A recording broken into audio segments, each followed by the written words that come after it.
It's important to recognize that as far as philosophical views and movements go, existentialism has been and remains very popular among a general public audience. However, not so much in the academic landscape. Most of American philosophical academia is heavily invested in analytical philosophy. Existentialism has its place, but apart from its futility in many rational circles, it is also a huge part of modern continental philosophy, which many philosophy departments quickly shy away from. Some might say it's academic suicide, but there's also people who would say pursuing any sort of philosophy as a career is suicide, because of how difficult it is to find work in the field.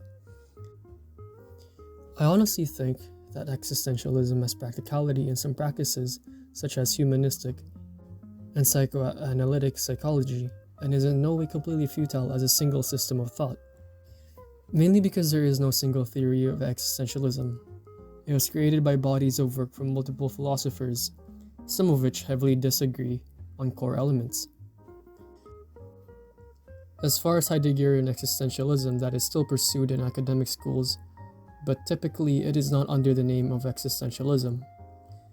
Since the name of Sartre, the word existentialism has carried negative cultural baggage because of how people reacted to it during the time it was synthesized.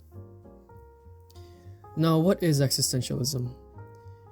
Existentialism encourages individual existence, freedom, and choice. It preaches that humans define their own meaning in life, taking responsibility for all their faults and actions. As Sartre puts it, man is condemned to be free, because once thrown in the world, he is responsible for everything he does. Existentialism is a philosophy that can be atheistic, theological, or agnostic. The main point for existentialists is the freedom of choice to choose belief or not believing in anything at all. To clarify, the existentialist believes that we don't and can't know for sure because we are not able to access absolute knowledge about the nature of our reality. Instead, the fundamentally subjective nature of the way in which we perceive our world means that meaning is created through the exercise of that subjectivity. In other words, we create meaning for ourselves. Meaning doesn't exist in the world as an inherent property. Instead, it's created by us as we assign it to things that we believe are meaningful. You are responsible for your life.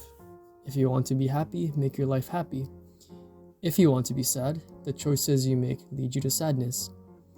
Nothing is bad or good. It's simply where you've decided your life to go and what you want it to mean.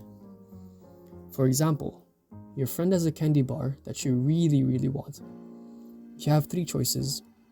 You can either take it from him, ask him for it, or drool over it from across the room. What you decide to be an existential decision should be based on what you want and feel, not because of rules taught by friends, parents, society, and authority. Taking the candy, nor asking to share, is no better or worse. It's only a decision.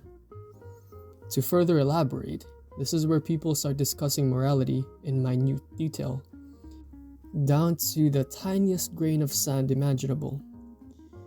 If you choose to not take the candy bar because you don't want to make your friend cry, you have to discover why you don't want to do that.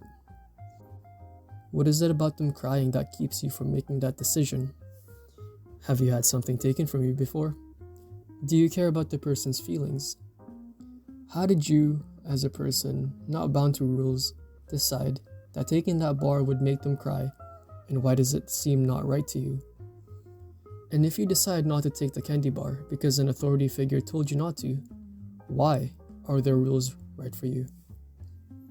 As people, we are capable of empathy, what I believe humanity really is. And plenty of people make decisions that make other people sad even though we know there are rules not to do it. Why do they decide those things and others don't?